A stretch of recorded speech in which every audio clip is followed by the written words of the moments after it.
ओम शांति। आज की तारीख है 23 जुलाई 2021।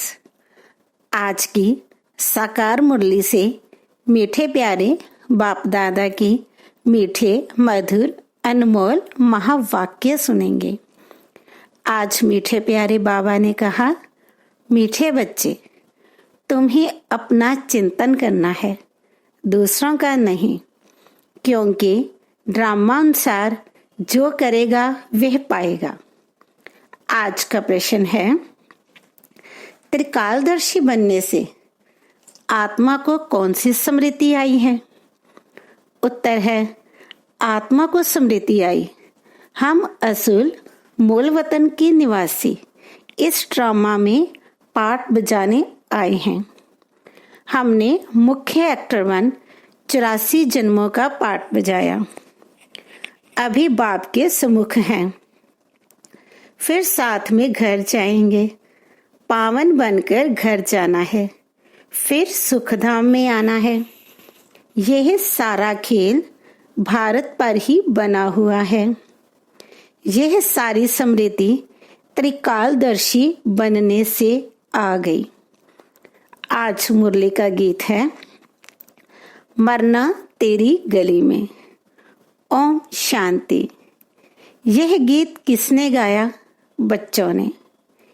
क्या कहते हैं बच्चे? बाबा, अभी तो आपके गले का ही हार बनना है, यह शरीर तो यहाँ ही छोड़ देना है। बच्चे जानते हैं, शांति धाम व निर्वाण धाम में बाप और हम बच्चे आत्माएं रहते हैं। अब बाप घड़ी घड़ी कहते हैं, अपने को आत्मा निश्चय करो। तुम जानते हो, हम आत्माएं बाप के साथ निर्वाण धाम में रहने वाले थे। फिर यह शरीर धारण कर 84 जन्मों का चक्र लगाया है। बच्चे जानते हैं, हम बरोबर परम धाम के निवासी हैं।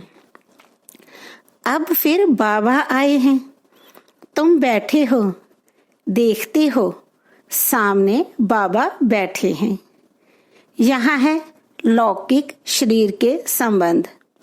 हम असुल आत्माएं थी, फिर लौकिक संबंध में सुख का और दुख का जीवन बिताया।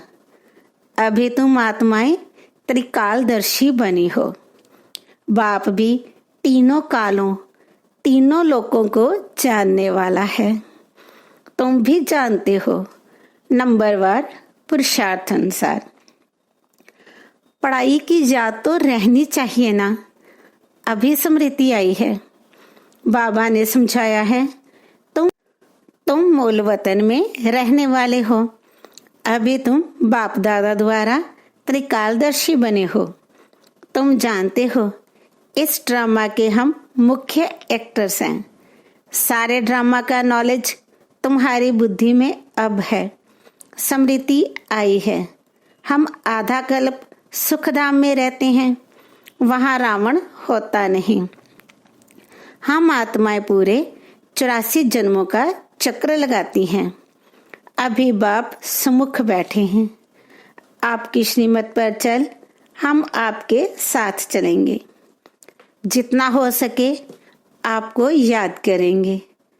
तुम बच्चों को सारा दिन यही ख्याल में रहना चाहिए, जबकि त्रिकालदर्शी बने हो। ऊंच ते ऊंच है भगवान, उनके साथ तुम बच्चे भी ऊंच ते ऊंच रहने वाले हो। अभी तुम बच्चों को घर की याद आई है। हम पवित्र बन अपने परम धाम घर जाएंगे। बाप शिव की पूजा होती है तो शालिग्रामों की भी पूजा होती है। बाप ही आकर आत्माओं को पावन बनाते हैं। आत्माओं को पवित्र बनाने वाला एक ही बाप है, और कोई बना ना सके। अभी तुम सारे ड्रामा के खेल को जान चुके हो, समझते हो भारत पर ही खेल बना हुआ है। तो अब तुम बच्चों को बाप सम्मुख बैठ समझाते हैं। हर एक जीव की आत्मा जानती है बाबा ज्ञान का सागर है, उसको भक्ति मार्ग में बुलाते आए हैं और प्रतिज्ञा करते आए हैं। बाबा आप आएंगे तो जरूर हम आपकी मत पर चलेंगे। यह कोई लौकिक संबंध की बात नहीं। तुमको देही अभिमानी बन यह ख्याल रखना है कि हमको एक बेहद के बाप की श्रीमत पर चलना है, उनका ही मानना है। वह तो बहुत सहज समझाते हैं। तुम्हारा अब तीसरा नेत्र ज्ञान का खुल गया है। यह ज्ञान तुमको यहाँ है। मूल वतन में बाप और बच्चे रहते हैं, वहाँ ये किसको पता नहीं रहता। अभी तुम बच्चों को बाप अपना अंत देते हैं। वही ज्ञान का सागर है। और कोई सत्संगों में ऐसे नहीं कहेंगे कि बाबा हम आत्माओं को पढ़ाते हैं। यह तुम जानते हो। घड़ी घड़ी तुमको कहना पड़ता है देही अभिमानी बनो। आत्मा इस ड्रामा में एक्टर है, पार्ट बजाती है। हम आत्मा ने चोला लिया है, वे एक्टर्स कपड़े बदलते हैं। तुम आत्माएं निराकारी दुनिया से यहाँ आकर यह शरीर रूपी चोला लेती हो। वह सिर्फ अपने कपड़े बदलते हैं। हम आत्माओं को बाबा फिर से आकर राजयोग सिखला रहे हैं। अब तुम बच्चे समझते हो बाबा आया हुआ है तो जरूर हम बाबा के मददगार बनेंगे, पवित्र बन और सारे भारत को पवित्र बनाएंगे। हमको श्रीमत पर ही चलना है। श्रीमत कहती है बाप को याद करना है, जो करेंगे वह पाएंगे। सब तो नहीं आकर पुरुषार्थ करेंगे। जिन्होंने कल्प पहले पुरुषार्थ किया है वही करेंगे। अभी वापस जाना है, इसलिए पुरुषार्थ कर पवित्र जरूर बनना है। हम ऊपर मूल वतन में रहने वाले हैं। पहले पहले हम स्वर्ग में आए थे, फिर सीढ़ी नीचे उतरते आए। बाप समझाते भी भारतवासियों को हैं। भारत में ही आते हैं, याद भी भारत में करते हैं कि आकर हमें पावन बनाओ। शरीर धारण कर हमको श्रेष्ठ कर्म सिखलाओ। शरीर का नाम भी गाया हुआ है। यह भाग्यशाली रथ है। बाप भी कहते हैं मैं साधारण तन में प्रवेश करता हूँ। आगे भी कहा था तुम बच्चों को स्मृति आई है। बरोबर 5000 वर्ष पहले भी बाबा ने यही कहा था और कोई भी यह बात बता नहीं सकते हैं। बाप ही कहते हैं 5000 वर्ष पहले भी मैंने इस शरीर में आकर तुमको समझाया था। अब फिर तुम बच्चों को कहता हूँ आत्म अभिमानी बनो। जैसे नाटक वालों को मालूम रहता है ना, हम कौन सा वस्त्र पहनकर क्या क्या पाठ बजाते हैं, परंतु वह तो है देह अभिमानी। यह है बेहद की बात। देही अभिमानी बनना है। हम असुल आत्मा ही हैं। अभी हमारा पाठ पूरा होता है। बाप सुमुख बैठ सब कुछ तुमको समझाते हैं। यह भूल नहीं जाना है। माया कितने विघ्न डालती है। बाप समझाते हैं बच्चे तुमको कोई भी विकर्म नहीं करना है। मनसा तूफान भल बहुत आएंगे। अपनी परीक्षा लेनी है। हमारी कर्मेंद्रियां चलायमान तो नहीं होती हैं। हम काम को जीत सकते हैं। तुम्हारे लिए तो बहुत सहज है। हम आत्मा हैं, एक बाप के बच्चे हैं। बाप से ही योग लगाना है। कर्मेंद्रियों में चलायमानी होना यह भी देह अभिमान हुआ ना। तुमको कोई से भी डरना नहीं है। निर्भय बनना है। कभी भी कहाँ जाओ तो साक्षी हो देखना है। हम तो आत्मा हैं। इस खेल को तुम पूरा जान गए हो। ऊंचते ऊंच बाप है। यह बुद्धि में आया है, उनको बिंदी कहा जाता है। निराकारी दुनिया में आत्माओं का झाड़ है। बीज से झाड़ निकलता है, फिर नंबरवार पत्ते आते हैं। यह भी ऐसे है। ऊपर से नंबरवार आत्माएं आती हैं। आत्मा प्रवेश कैसे करती है, निकलती कैसे है, यह कोई देख ना सके। अब बाप समझाते हैं, तुम्हारी आत्मा पतित हो गई है, उनको पावन बनाओ। इन द्वारा बाप बैठ समझाते हैं। बात तो कर्म इंद्रियों से करते हैं ना। आत्मा बिंदी इसमें नहीं होती तो कर्म इंद्रियां कुछ कर नहीं सकती। इतनी छोटी बिंदी कितनी पावरफुल है। उनमें सारी नॉलेज है। बाप ज्ञान का सागर है जो तुमको बैठ समझाते हैं। उनमें सारा ज्ञान है। यह भी उनका पाठ नूंधा हुआ है। तुम्हारी आत्मा में भी 84 जन्मों का पाठ है। तुम दुख सुख का पाठ बजाते हो। दुख में बहुत तकलीफ लेते हो। बाप कहते हैं, मैं तो पुनर्जन्म में आता नहीं हूँ। तुम 84 जन्म लेते हो, मैं तो नहीं लेता हूँ। मैं आकर तुम बच्चों को सहज युक्ति बताता हूँ कि मुझे याद करो तो पावन बनेंगे। आधा कल्प तुम कामचिता पर बैठ तुम प्रधान बने हो। आत्मा से ही बाप बात करते हैं।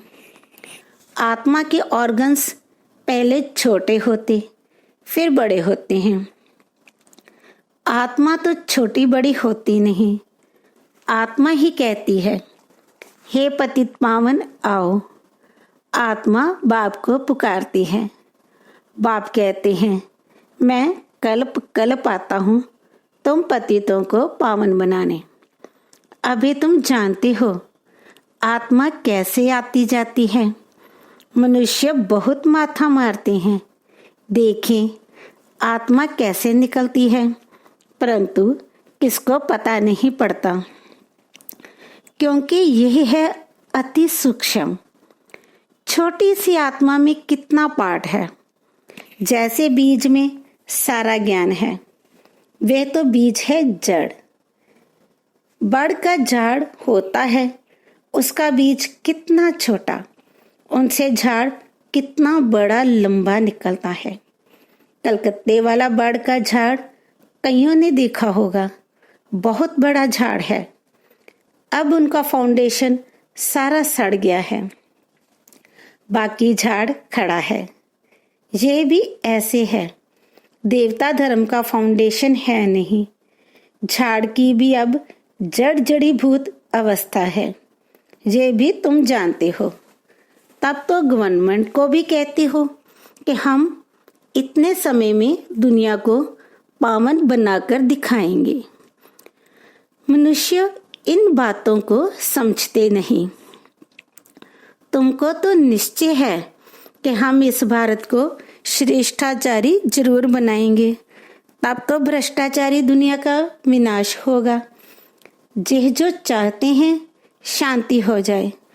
आत्मा पाठ बजाते बजाते थक गई है, इसलिए पुकारती है, हे शांति देवा।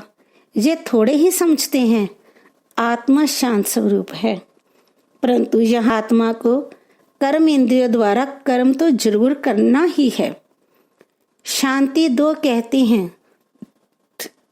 यह किसको पता ही है कि शांति धाम अलग है, सुख धाम अलग है। सुख धाम में बहुत थोड़े मनुष्य होते हैं। वह है ही पवित्र दुनिया। वहाँ शांति तो कोई मांगते नहीं। कर्म तो वहाँ भी करते हैं, परंतु वहाँ अशांति नहीं होती। जीवन मुक्ति धाम अथवा शांति धाम दोनों अलग हैं। सतयुग में जीव आत्माओं को सुख भी है तो शांति भी है। एवर हेल्दी वेल्दी रहते हैं। अभी तुम जानते हो स्वर्ग किसको कहते हैं। दुनिया में यह भी किसको पता नहीं है कि स्वर्ग क्या है। ये लक्ष्मी नारायण बच्चे हैं ना, इन बच्चों को भी सुख किसने दिया। कोई तो सुख देने वाला है ना। क्या इन्हों का फिर राज्य आने वाला है। स्वर्ग जरूर फिर रिपीट होगा। स्वर्ग में जब होंगे तो वहां ऐसे नहीं कहेंगे कि नरक फिर से रिपीट करेंगे। अभी कहते हो पवित्रता सुख शांति की नई दुनिया फिर से रिपीट होगी।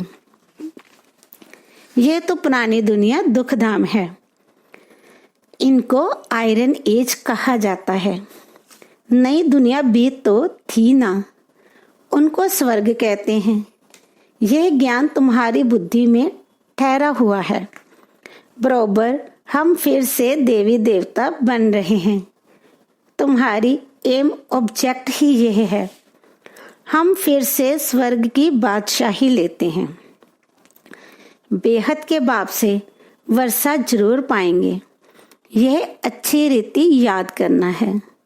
हम आत्माएं वहां रहती हैं, फिर हम यहाँ आए हैं पाठ बजाने। अब स्मृति मिली है 84 जन्म कैसे लेते हैं। बाप समझाते भी तुम ब्रह्मा मुखवंशावली ब्राह्मणों को हैं। ब्राह्मण बनने बिगर, प्रजापिता ब्रह्मा का बच्चा बनने बिगर शिव बाबा से वर्षा कैसे लेंगे। प्रजापिता ब्रह्मा तो मशहूर है ना। ब्रह्मा द्वारा नई दुनिया की स्थापना करते हैं तो नई दुनिया का राज्य भी जरूर उन्हों को मिला होगा। 5000 वर्ष पहले भी ब्रह्मा द्वारा विष्णुपुरी की स्थापना की थी। अब फिर रिपीट होगा। उसके लिए तुम तैयारी कर रहे हो। कई बच्चे पूछते हैं ड्रामा को बड़ा माने व पुरुषार्थ को बड़ा माने। समझाया जाता है पुरुषार्थ तो जरूर करना ही है। पुरुषार्थ बगैर प्रारब्ध कैसे मिलेगी। पूरा पुरुषार्थ करना है। कोई अच्छी रीति पुरुषार्थ करते हैं तो समझाया जाता है ड्रामा अनुसार इनका पुरुषार्थ अच्छा चलता है, पद भी अच्छा पाएंगे। उनका पुरुषार्थ बहुत तीव्र चलता है। फिर चलते चलते कोई का कम पद भी हो जाता है। ब्राह्मणियां जानती हैं, ब्राह्मणियों के पास आने वाले भी जानते हैं फलाना बहुत अच्छा चलता था। आजकल आते नहीं हैं। कहते हैं हमारी बुद्धि में पता नहीं क्यों नहीं बैठता है।